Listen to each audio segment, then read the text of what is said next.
बड़ी खबर आपको बताते हैं, स्ट्रेट ऑफ हॉर्मुज के पास अमेरिकी हेलीकॉप्टर क्रैश हुआ। स्ट्रेट ऑफ हॉर्मुज के पास अमेरिकी हेलीकॉप्टर क्रैश, अपाचे हेलीकॉप्टर दुर्घटनाग्रस्त होने की रिपोर्ट मिली है। हेलीकॉप्टर में सवार दोनों क्रू सदस्य से बचाए गए सुरक्षित। जंग में पहली दफा दुर्घटनाग्रस्त हुआ है अपाचे हेलीकॉप्टर। अपाचे हेलीकॉप्टर हादसे पर ट्रंप की तरफ से स्टेटमेंट आया, बयान आया, जिसमें उन्होंने कहा है कि दोनों पायलट सुरक्षित हैं।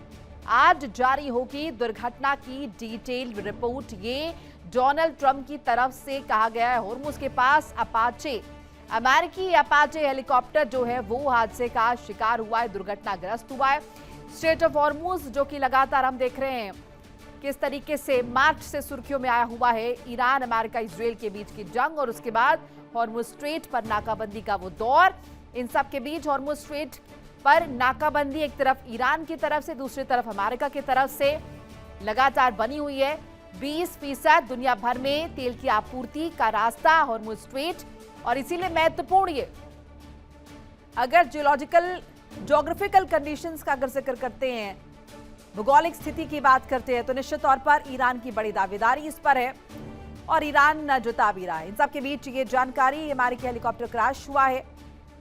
ज्यादा इंफॉर्मेशन के लिए न्यूज रूम का रुख करेंगे। कुलीग आशीष पांडे जुड़ रहे हैं। आशीष, क्या इंफॉर्मेशन इस पूरे इंसिडेंट को लेकर? और जंग की आहट जो है मोनिका अब सबको सुनाई दे रहे हैं। ईरान इसराइल में किस तरह की स्थिति है वो भी सबको देखने को मिल रही है। एक तरफ नाकाबंदी जो है अमेरिका की तरफ से जारी है, दूसरी तरफ निगहबानी की अगर बात कहें या डिटेल रखने की या जानकारी जुटाने की तैयारी अगर कहें तो वो अमेरिका लगातार करता रहा है। ऐसे में अपाचे हेलीकॉप्टर को लेकर जो खबर निकलकर सामने आई, ये बेहद बहुत बड़ी खबर है जो क्रैश होने की बात सामने आई। लेकिन दोनों ही पायलट फिलहाल सुरक्षित है, जिसको लेकर जब शुरुआती जानकारी सामने आई तो उसमें किसी तरह की आधिकारिक पुष्टि नहीं की गई थी। लेकिन अभी अभी जो जानकारी मुझे बताई जा रही मोनिका वो ये है कि डोनाल्ड ट्रंप ने इसको लेकर कहा है कि वो इसको लेकर प्रेस कॉन्फ्रेंस करेंगे, तमाम जानकारी देते हुए नजर आएंगे। साथ ही साथ कैसे ये क्रैश हुआ इसको लेकर भी कहीं ना कहीं तस्वीर साफ होती हुई नजर आएगी। क्या ईरान ने इस हेलीकॉप्टर को मार गिरा या फिर किसी तकनीकी गड़बड़ी की वजह से ये जो अपाचे हेलीकॉप्टर है वो गिरता हुआ नजर आया? इन तमाम बिंदुओं के या इन दोनों ही सवालों के जवाब जो है वो शाम तक जब डोनाल्ड ट्रंप प्रेस कॉन्फ्रेंस करेंगे वो कहीं ना कहीं मिलते हुए नजर आने वाले। मोनिका, अब इसमें समझने की जरूरत क्या है कि आप देखिए कि पिछले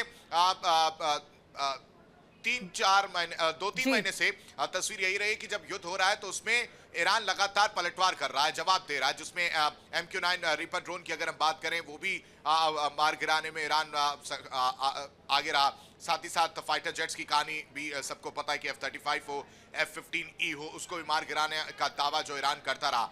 लेकिन अपाचे हेलीकॉप्टर को लेकर जो कहा जाता है सबसे शक्तिशाली जो बताया जाता है, उसको अगर ईरान ने गिराया है मोनिका तो कहीं ना कहीं ये बहुत बड़ा इंपैक्ट कह लीजिए, ये बहुत बड़ा मैसेज या बहुत बड़ा झटका अमेरिका के लिए रहने वाला है, क्योंकि अपाचे हेलीकॉप्टर को लेकर तस्वीरें अलग अलग हैं।